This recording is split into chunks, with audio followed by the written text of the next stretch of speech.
अस्सलाम वालेकुम दोस्तों, कैसे हैं आप? ठीक ठाक कर खैरियत से? उम्मीद करता हूँ कि आप सब अल्लाह के हुक्म से ठीक ठाक होंगे और खुश भी। अल्लाह पाक आपको हर तरह की परेशानी और बीमारी से दूर रखें। मैं आपका होस्ट फाखर रियाज हाशमी। आप देख रहे हैं मेरा यूट्यूब चैनल। जी, तो शुरू करते हैं अपने मौजू को।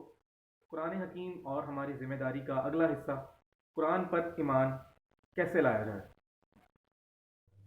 बज़ाहिर ये बात बहुत अजीब महसूस होती है कि किसी मुसलमान से तकाजा किया जाए कि वो कुरान मजीद पर ईमान लाए। हालांकि कुरान मजीद पर ईमान लाए बगैर कोई भी शख्स अपने आप को मुसलमान नहीं कहलवा सकता। आपको ये बात बहुत आसानी से समझ आ जाएगी अगर आप इस चीज़ को जहन नशीन रखेंगे कि ईमान के दो हिस्से होते हैं।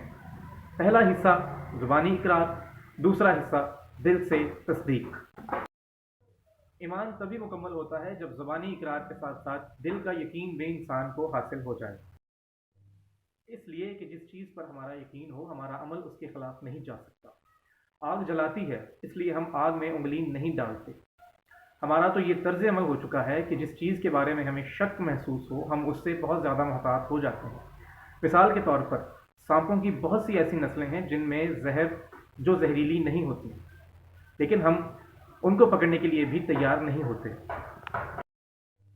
हमारा ये दावा तो है कि हम कुरान मजीद पर कामिल यकीन रखते हैं, लेकिन हमारा तर्ज अमल इसके बिल्कुल खिलाफ है।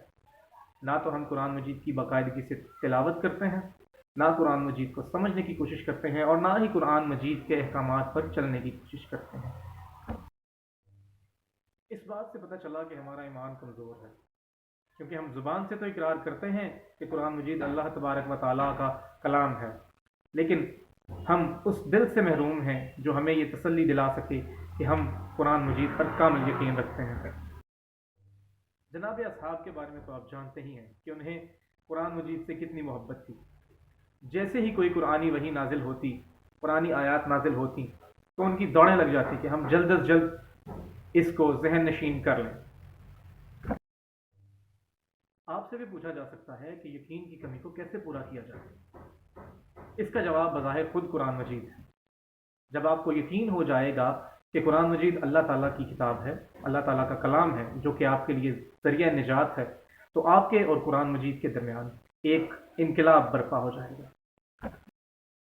फिर महसूस होगा कि इस रोए ज़मीन पर और आसमान के नीचे कोई ऐसी किताब नहीं, कुरान मजीद से बढ़कर कोई ऐसी शय नहीं जो अजीम तर हो, जो बरकतों भरी हो, और जो रहमतों भरी हो, और जो ज़रिया निजात हो।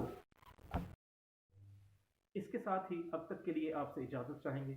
हाजिर होंगे कुरान हकीम और हमारी ज़िम्मेदारी के अगले हिस्से के साथ। अपना बहुत सारा ख्याल रखिएगा, अपने इस चैनल का भी अपनी दुआ में याद रखिएगा। आपका उस फाखर रियाज हाशमी।